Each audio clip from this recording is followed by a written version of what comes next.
So is it possible to blow up every ship in the Crick system on very hard difficulty with a Class A ship? Well, let's find out. There's no Solomon, Mr. Salzman. You're here, Captain. So my tactic for jumping in here is to just basically burn away and then go into reverse using thruster mode. And I can maintain my speed in reverse with my thrusters and just kind of keep everyone else at range. Pick my targets. Gotta find somebody over here. There's one shooting at me. It's pretty close. We'll let him have it. Target's grab drive is offline. Now this is, again, very hard difficulty, level 30 character. I think I'm going to level up at some point during this fight. They're dead in space. Taking a little bit of damage. A little bit of shield damage there. That grab drive. Mostly just keeping everybody at range, though. Nice. They just lost their grab drive. Well, this one's peeling off, so I'm going to chase after him. Go forward. Go ahead and finish him off. Get back into reverse mode. And let's let some more of them have it.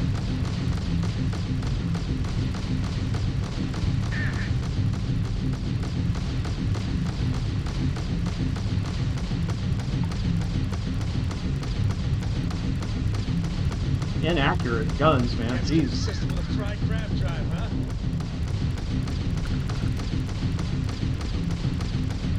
Grab drive out of commission.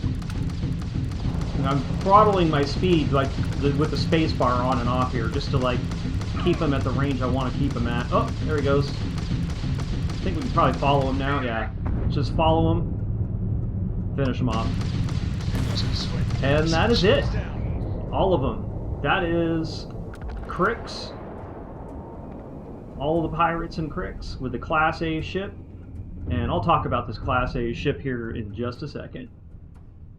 You might think, well, there may be some downside, of course, to using this method for looting, because some of the loot is pretty far away, right? Well, this ship is incredibly fast. So catching up with all of this loot with boost, look at the speed. This ship can go almost a kilometer a second, so closing a 4-kilometer gap just takes a matter of seconds. It's more about, there's such a mess out here, it's just finding the loot and figuring out which order to go collect all the loot in based on where it is, because it is kind of scattered around. But once you kind of figure out where it is, that one's the closest. Just boost towards it. 2.5 kilometers away, and we're already on it. No big deal. So the next one, we're already here. This ship is fast, nimble. I really enjoy this kind of a ship playthrough. And you might wonder, well, yeah, so you can do the sniping stuff, sure, but how does it handle itself in like real close quarters combat? Well, it can do that too, not to every single ship in the key, but I do have on this particular character the wanted trait, so bounty hunters do occasionally show up and try to tear me apart, and I have one of those as well. Let's take a watch at that one. Oh, don't forget to when you're done, go ahead and take your glamour shot at the key. Post up in front of it, get into photo mode, and get your picture. See all 6 of my guns on this ship.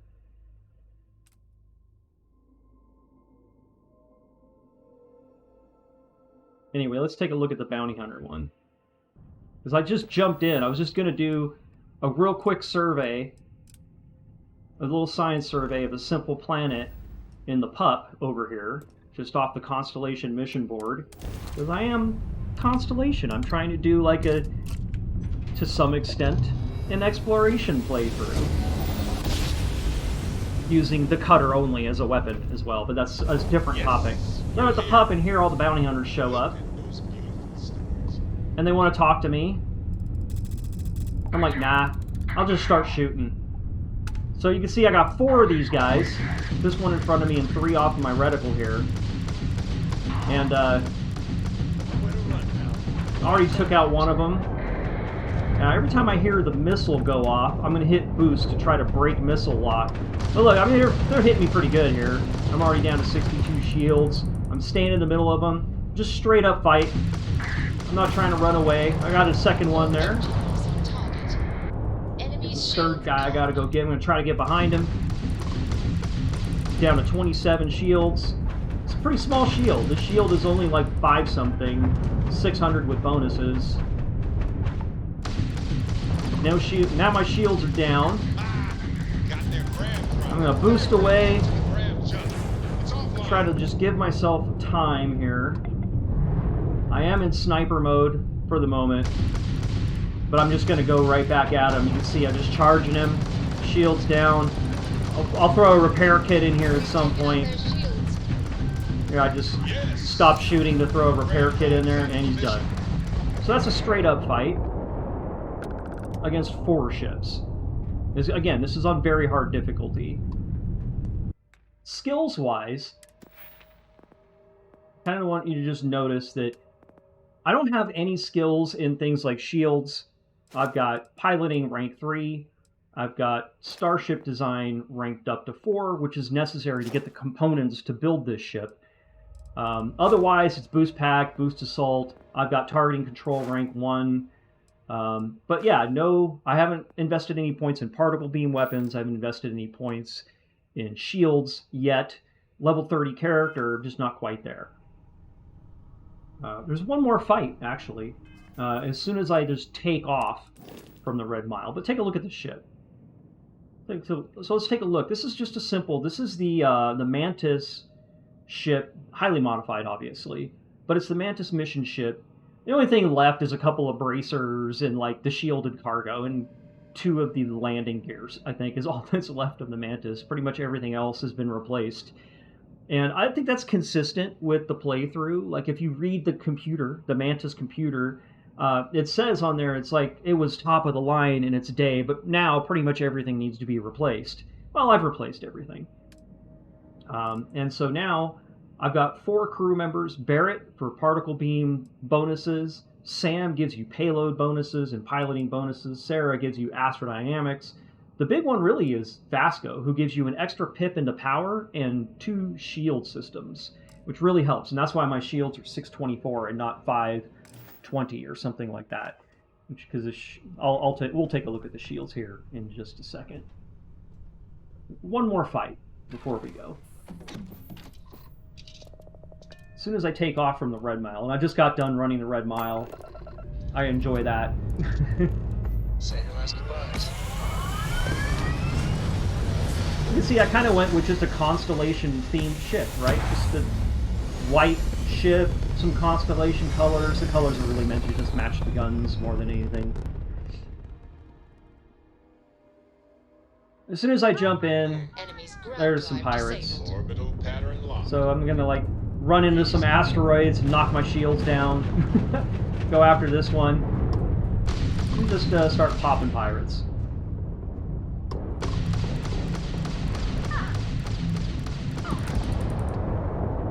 I'm taking you down. Run around this asteroid. Go get this one over here. You picked the wrong fight. Another straight up fight. 4 on 1. It's funny, there should be some like Freestar ships around here, but I don't see any. That was messed up. I'm gonna run around another asteroid, I guess. Shields are down. I'm just gonna like snipe these ones. I went into sniper mode.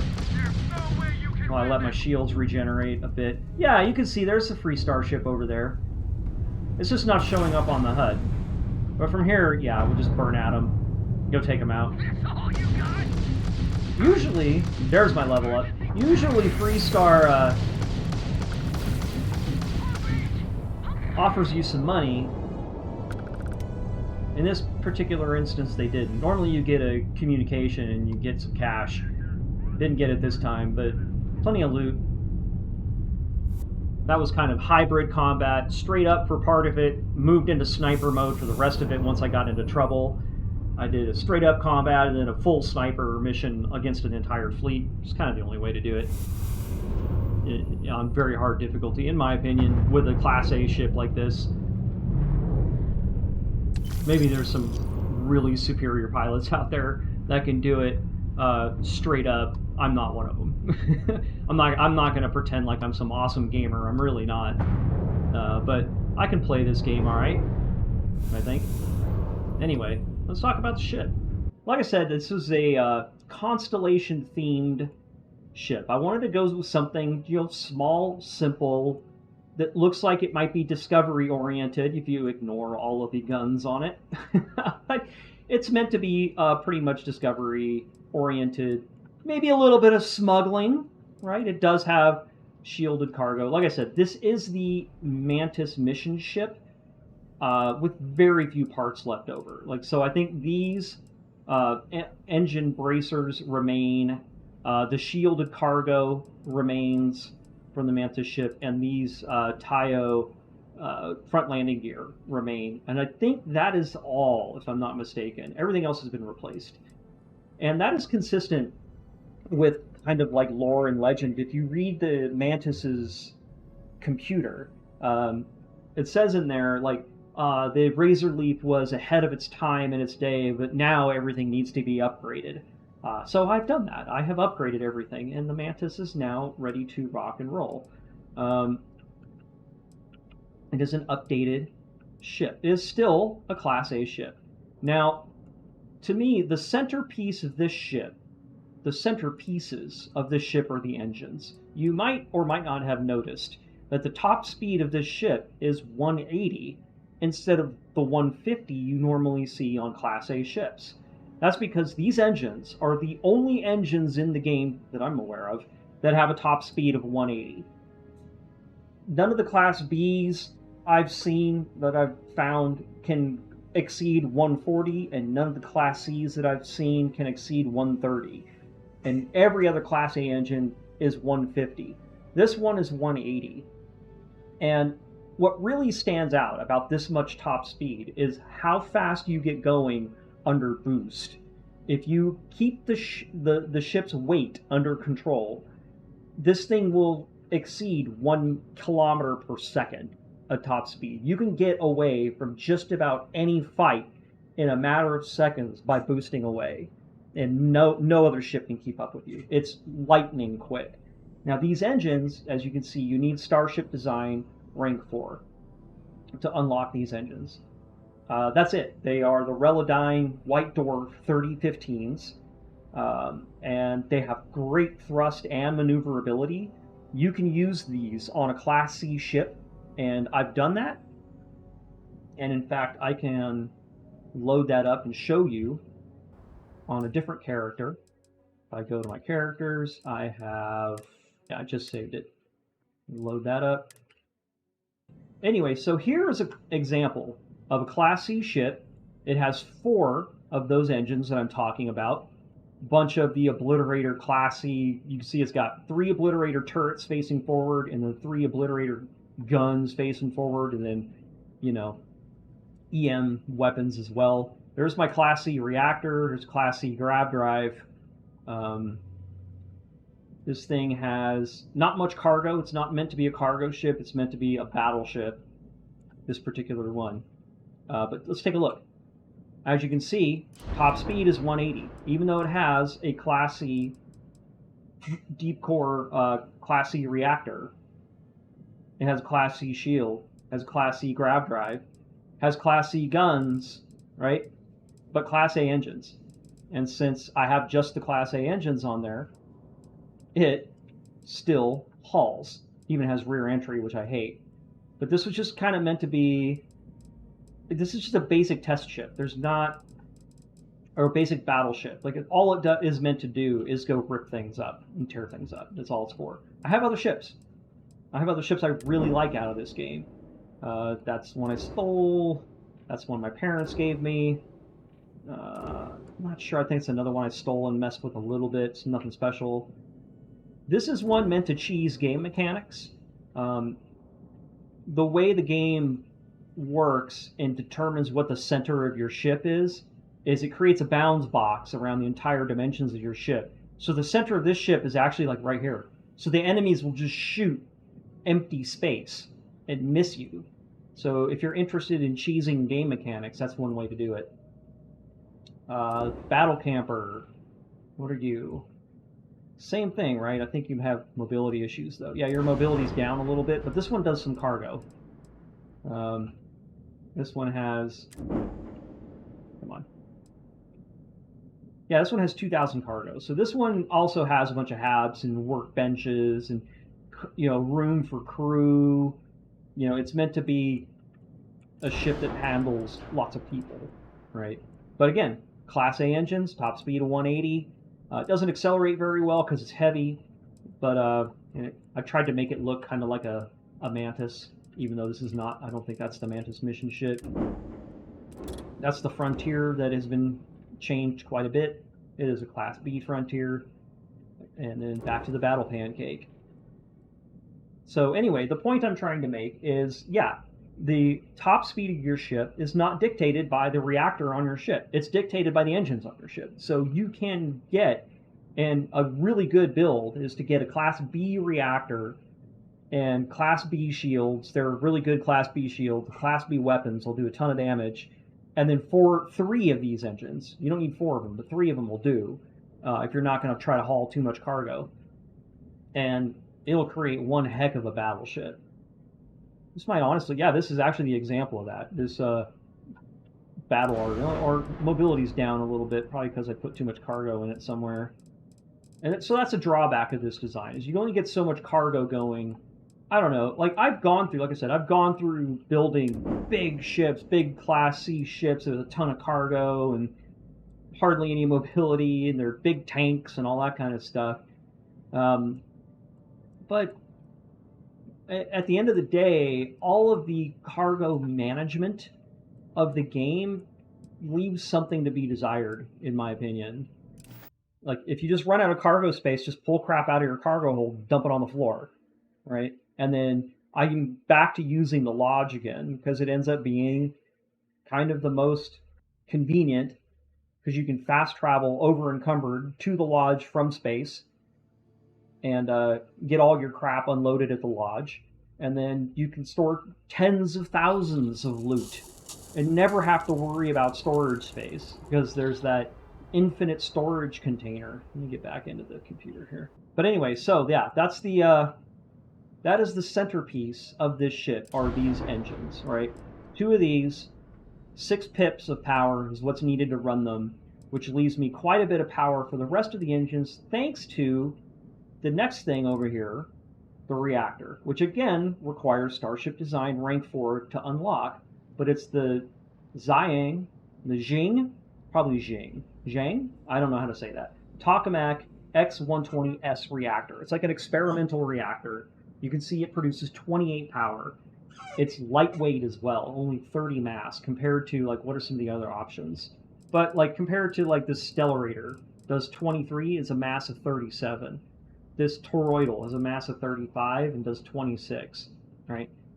So for a power of 28 and a mass of 30, it's lightweight.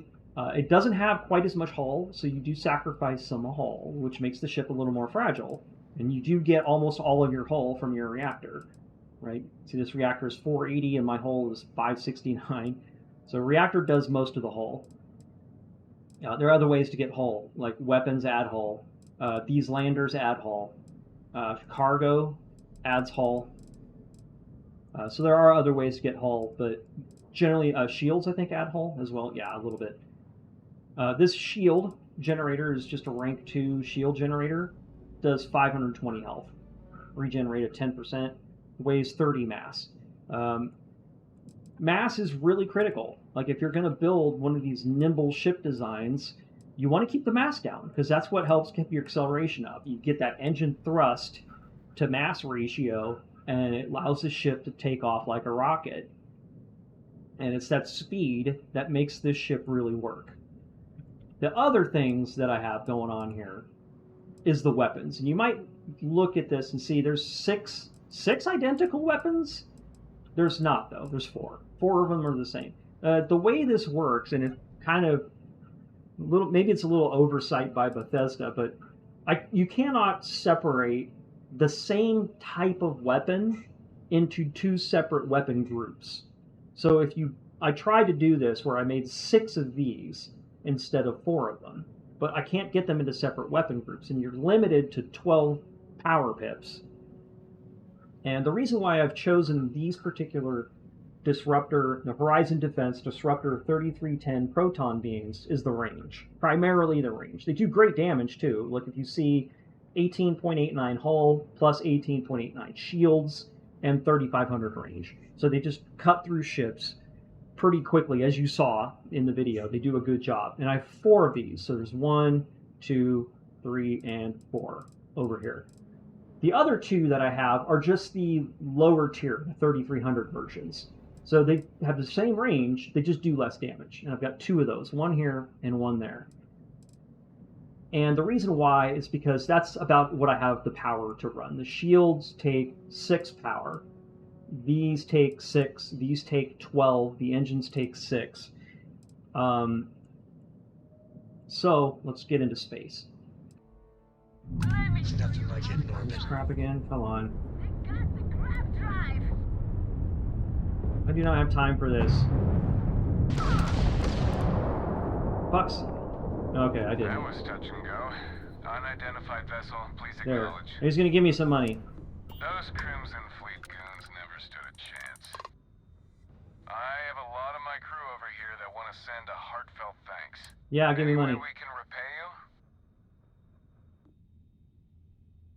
for this 12 FPS fight that I just got into. We gotta resume our patrol. Stay safe. Anyway, wants to show off. Alright, so here's how I have my power set up. You can see I have 6 pips in shield, 6 pips in engine, and then the other